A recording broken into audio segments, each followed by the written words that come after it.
이렇게 높은 금리에도 돈을 가져다가 쓰고 있는 미국 정부가 어디다가 돈을 쓰고 있느냐? 이것은 반도체, 그리고 AI 칩, 그리고 2차 전지, 그리고 신재생, 전기차 관련된 분야는 계속해서 돈이 들어가고 투자가 일어날 거기 때문에 장기적으로 긍정적으로 보셔도 된다.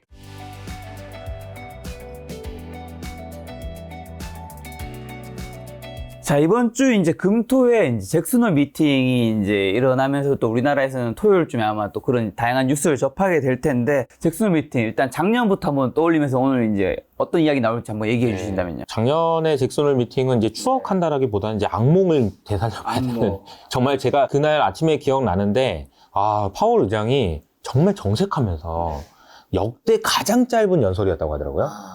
처음 시작할 때부터 긴 말 안 하겠습니다. 여러분 많이 힘드시죠? 앞으로도 좀 힘들 겁니다. 참으세요. 그리고 가버렸어요. 금리 더 올린다고 하고 인플레이션이 높아서 안 돼요. 그러면서 긴 말 안 한다고 하면서 딱 3분인가 5분인가 얘기하고 가버렸어요. 그러니까 나스닥이 놀란 거죠. 막 그때 4% 정도 하락했던 것 같아요. 그러니까 막 왜 저러는가 갑자기 막 이런 분위기가 연출되면서 깜짝 놀랬고, 그 뒤로도 이제 금리를 계속 올리고 여러 가지 일들이 많아지면서 이번에 잭슨홀 미팅에서도 도대체 또 얼마나 무서운 얘기를 하는 거야, 이런 이제 걱정들이 많은 상황이죠. 그래서 이제 이 부분에 대한 이야기를 좀 말씀을 좀 드려보려고 하는데요. 개인적으로 이번 잭슨홀 미팅에 대한 전망은 딱 이럴 것 같아요. 금리 인상은 거의 끝난 것 같습니다. 그런데 이제 얼마나 오랫동안 유지할지는 조금 모르겠어요. 왜냐하면 인플레를 잡았다라고 우리가 승리 선언하기는 좀 이르거든요. 요 정도 톤일 가능성이 매우 높다 라고 보실 수가 있을 것 같습니다. 그런데 저는 이제 이 내용에서 잭슨홀 미팅의 주제가 있어요. 잭슨홀 홈페이지에 가보면 딱 주제가 적혀있어요. 이번 잭슨홀 심포지엄의 주제는 이겁니다, 이렇게 딱 적혀 있어요. 뭐라고 적혀 있냐면은 스트럭처럴 시프트라고 돼 있어요.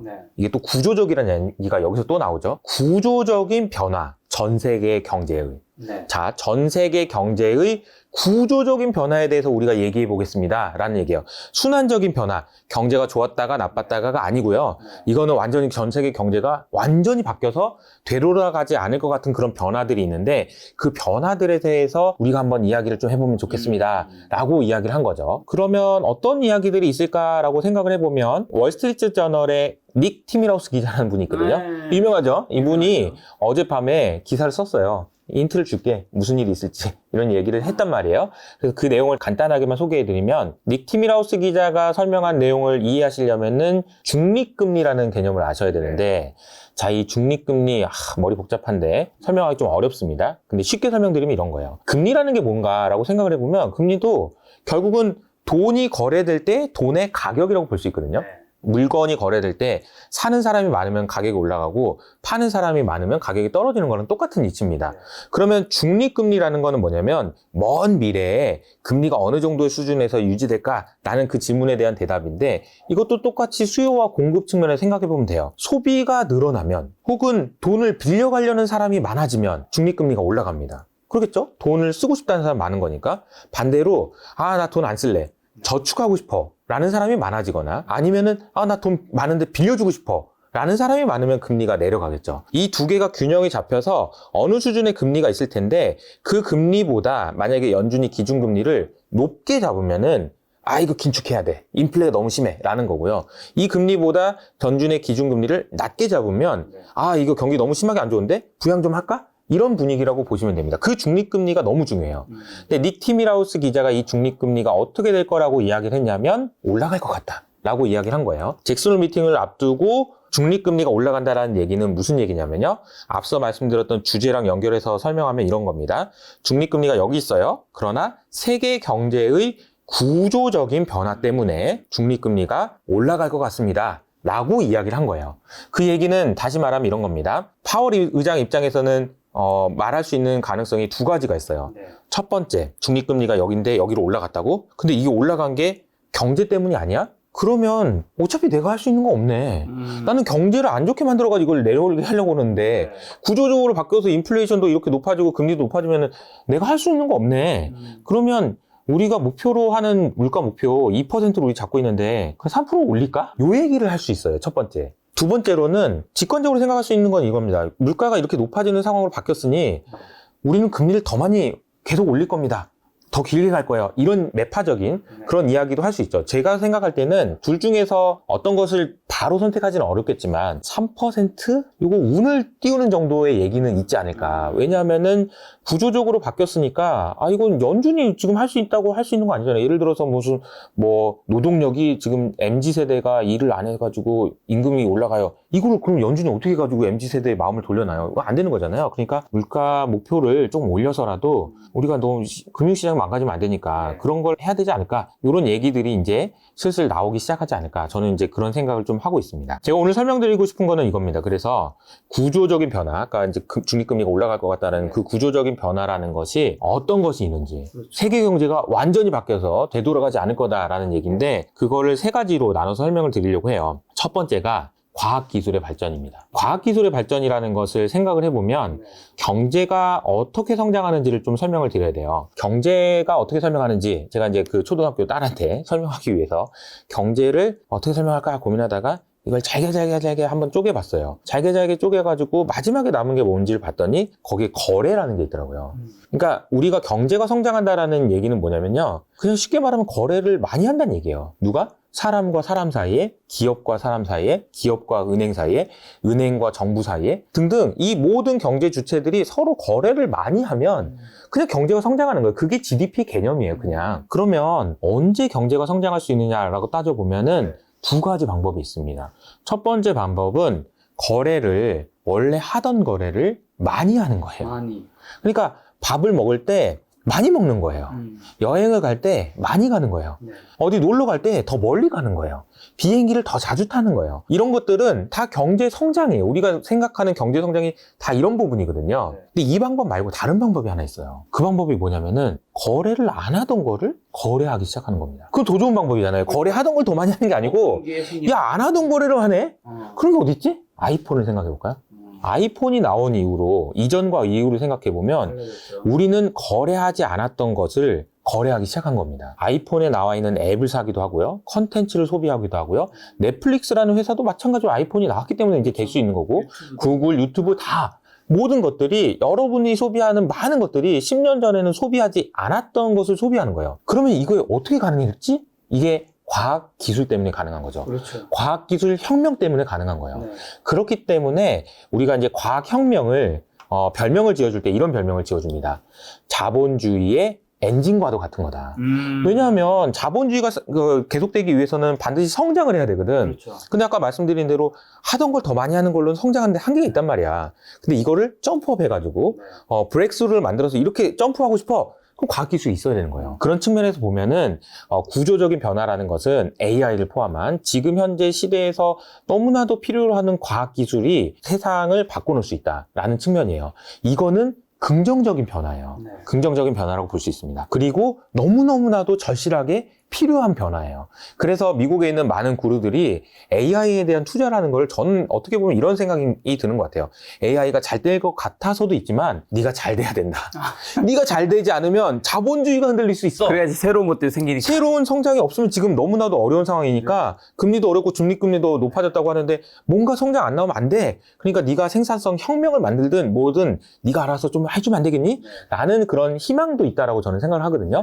그런 희망을 똑같은 게 어디서 나왔었냐면은 최근에 이제 여러분들 오펜하이머 영화 많이 보셨잖아요. 그 영화에서 똑같은 얘기가 나옵니다. 아직 못 봤습니다. 네, 스포일러는 하지 않고 그 내용의 주제에 대해서는 설명드리면 오펜하이머 영화는 맨하튼 프로젝트라고 하는 미국이 나치보다 더 빨리 핵폭탄을 만들기 위해서 얼마나 치열하게 노력했는지에 대한 얘기가 나오거든요. 근데 그 치열하게 노력했을 때 그 맨하탄 프로젝트에 들어간 돈이 대략 2 빌리언 달러. 그러니까 그때 당시에 GDP 기준으로 보면은 한 1% 정도 됐다라고 하거든요. 그러니까 1% 어마어마하게 크고 그 영화를 보시면 알겠지만 스케일이 정말 장난 아니에요. 전국에서 지금 이 핵폭탄 만들기 위해서 다 그리고 수많은 머리들 다 들어가가지고 여기서 만들어요. 근데 지금 미국에서 벌어지고 있는 일들을 보면요. 저는 맨하튼 프로젝트 못지 않은 것 같아요. 이제 그 사례를 보여줄 수 있는 것이 IRA 법안이라고 해서 인플레이션을 감축하겠다라는 법안이죠. 그리고 칩스 법안이라고 해가지고 미국에서 반도체 만들어라는 법안이에요. 이거를 맨하튼 프로젝트와 비교해보면 딱 이런 겁니다. 맨하튼 프로젝트는 그 영화에 보면요, 아인슈타인을 포함해서 여러분이 알고 있는 모든 과학자들이 다 나온다고 보시면 돼요. 당대의 최고의 석학들, 최고로 머리 좋은 사람 다 모여있어요. 그것과 마찬가지로 지금 미국은 아까 중국에서 공장을 빼온다라는 얘기도 했지만 전 세계에 있는 모든 공장들, 우리나라에 있는 LG 에너지 솔루션, 뭐 이런, 현대차 다 가고 있잖아요. 다 들어와. 배터리 만들 수 있고 반도체 만들 수 있는 애들 다 들어와. 라고 다 땡겨오고 있어요. 그 규모가 사실은 GDP 대비 3% 정도 됩니다. 그러니까 이게 결코 작지 않은 규모예요.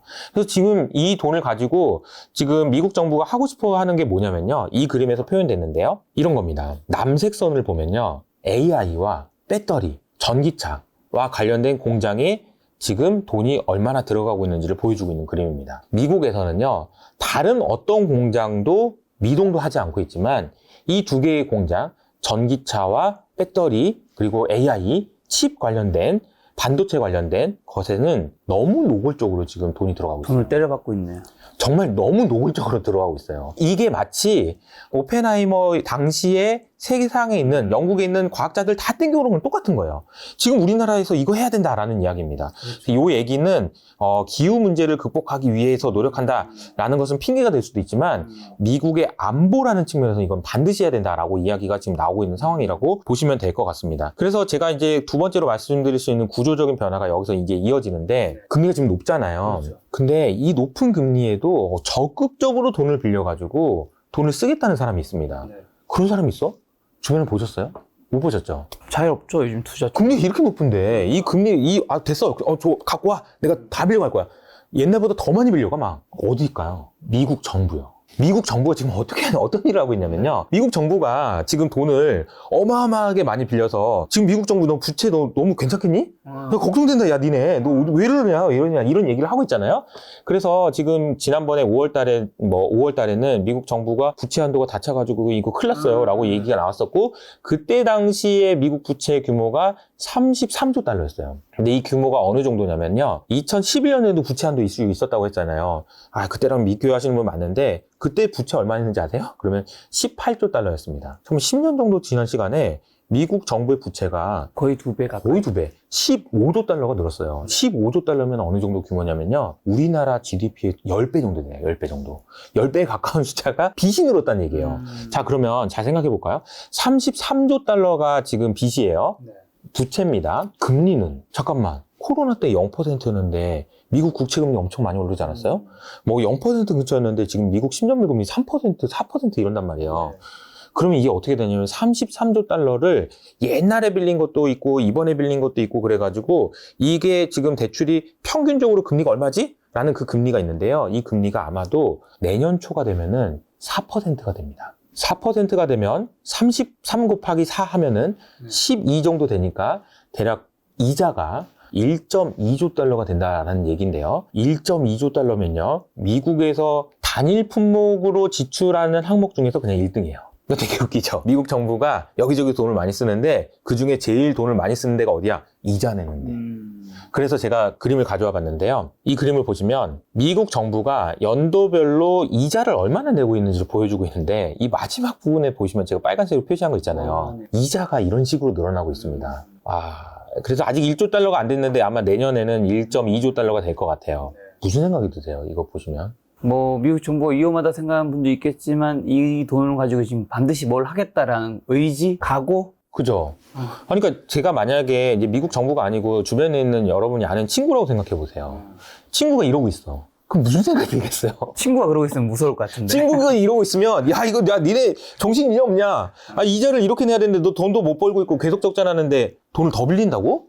야, 씨. 근데 미국 정부니까. 그게 뭔 생각이야? 이런 생각이 드는 거죠. 그 생각이 아까 제가 보여드렸던 칩스 법안, IRA 법안을 통해서 어떻게든 안보를 지키기 위해서 노력을 하겠다라는 이야기예요. 그래서 이게 저는 너무 신기해가지고 어떻게 이게 가능한 건가라는 생각이 드는데 요즘에 이제 저는 이런 생각이 들어요. 얼마 전에 미국의 부채 한도 이슈가 됐고 그리고 미국의 신용등급이 강등됐죠. 맞아요. 그때 당시에 제이미 다이먼이라고 JP 모건의 회장님이 하신 말씀이 저는 너무 인상적이더라고요. 뭐라고 얘기하셨냐면은 이렇게 얘기하십니다. 우리나라 신용등급 강등했다고? 그래? 그러면서 아 그럼 우리보다 신용등급 높은 나라도 있어? 아 뭐 캐나다 뭐 그런 나라도? 그래. 근데 걔네들 우리나라가 만들어놓은 군사 시스템 안에서 경제활동하는 애들 아닌가? 이런 얘기를 하시는 거죠. 여기서 나온 단어가 밀리터리라는 단어가 나옵니다. 네. 밀리터리 시스템 하에서 경제활동하고 있는 나라의 신용등급이 우리보다 더 높다고? 글쎄 말이 되나? 너무 우스꽝스럽지 않니? 라는 표현을 쓰십니다.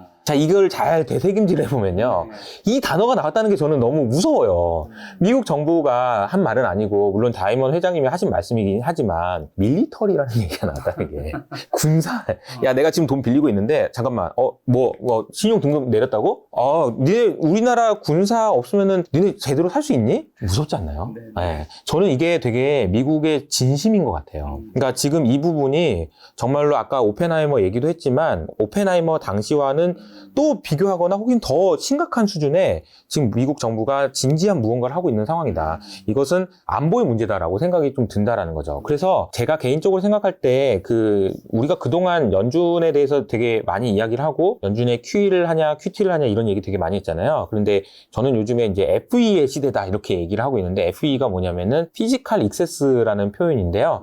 이거는 과잉 재정의 시대를 의미합니다. 그냥 정부가 돈을 쓰겠다는 거예요. 아무리 금리가 높아도 아무리 부채가 높아도 쓰겠다는 거예요. 물론 이게 얼마나 가능할지는 굉장히 높은 허들이 있습니다. 왜냐하면 지금 금리가 올라가잖아요. 야 금리 이렇게 올라가는데 그래도 더 쓸 거야? 라고 이야기를 하겠죠. 근데 아마 바이든 정부는 그렇게 얘기할 겁니다. 더 쓸 건데? 왜냐하면 만약에 여기서 물러나면요 오히려 걱정될 거예요. 만약에 돈을 빌려줘가지고 이렇게 되는 친구가 있다고 생각해봐.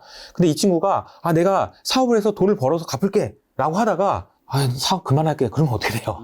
그럼 나 돈 못 갚는 거야. 오히려 지금 하고 있는 걸 더 열심히 해야 되는 상황인 거예요. 그래서 미국 정부는 지금 한번 이쪽으로 넘어간 추가 다시 이동하진 않을 거라는 생각이 들어요. 이게 사실은 저는 아까 구조적인 변화 이야기했잖아요. 아주 큰 구조적인 변화라고 생각할 수 있습니다. 그런데 이것도 어떻게 생각할 수 있냐면은 미국 정부가 돈을 빌려간다는 얘기잖아요. 금리가 높은데 또 빌려간다는 얘기잖아. 돈에 대한 수요가 늘어난다는 얘기잖아요. 금리가 올라간다는 얘기입니다.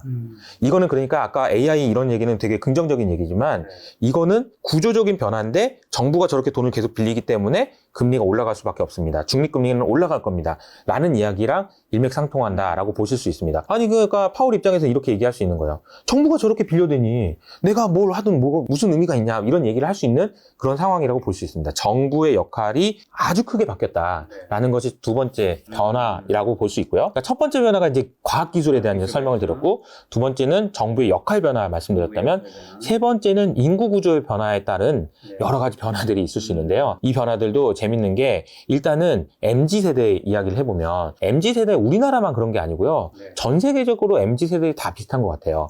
출산율도 낮아지고 결혼도 안 하고 하다 보니까 내가 과거에는 힘든 일 있어도 내가 우리 자식을 위해서 더 열심히 해야지 기름칠하고 조이고 막 이런 일들 되게 많이 했는데 요즘에 있는 동남아에 있는 MZ세대들조차도 굳이 나 결혼도 안 했는데 그런 일을 해야 되나? 그런다고 하더라고요. 그래서 제조업과 관련된 일자리가 너무나도 쇼티지가 난다라는 겁니다. 이렇다 보니까 임금이 계속 올라가고 있다라는 얘기가 나와요. 그래서 이번 주에 아마도 미국에서 이런 뉴스들이 나올 수 있을 것 같거든요.